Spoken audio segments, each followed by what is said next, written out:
Hi there, Sandra here. When it comes to storage, I really don't like to spend a heck of a lot of money. I prefer to spend my money on the supplies that I need to store rather than the storage to store them. So I've come across a great way of being able to store my vinyl pieces without having to spend a fortune, because vinyl pieces tend to be a little bit of a problem. If they're of a roll, the chances are they are going to try and revert to roll shape, which is a pain in the neck.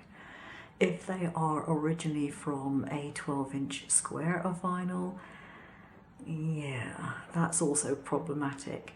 Now, I did manage to find myself a 2-drawer 14-inch set of plastic drawers, which is fine, but I still have things that I need to put in there that I need to have separated into different things, different types of vinyl, different sizes of vinyl perhaps, different brands of vinyl. I found these. Now, I could buy these for €1 each. Now it is 3, I believe.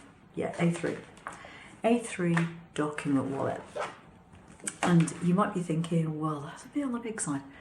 And yes, it is way too big than I need for a 12-inch square piece of vinyl. But there's a hack for this. So what I've done is I turned it over.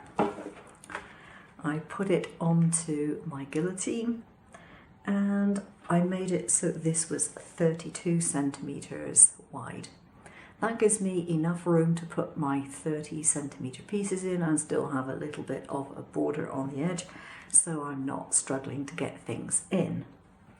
This means that I end up with 2 pieces of folder, and I end up with a piece like this and then the 12-inch one. So what have I done? A pretty good hack. So this piece here houses my little pieces, which are very small and therefore could be used as test pieces or for cutting smaller sentiments, etc, etc.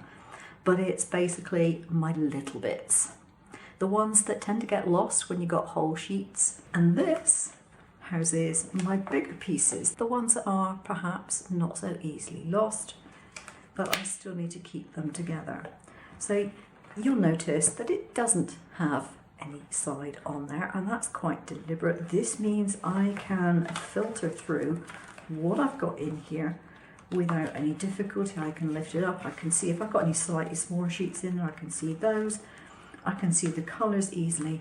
It allows me to see what I've got perfectly well, and I just put the smaller pieces on there, do my pocket up, and then this bit, because I still have the flap here, this side is closed, this side open, in order to put this in, all I do is I slot it in there, and it fits over at the top, so I can pull this out easily for the little bits. You can label it however you like. I just use a permanent marker to just put a name on it. You could do your own vinyl labels if you wish, but it does solve the problem of how I can store my pieces of vinyl without them flopping all over the place, going on the floor and generally getting dirty, and it keeps them clean, tidy and flat. Good solution as far as I'm concerned.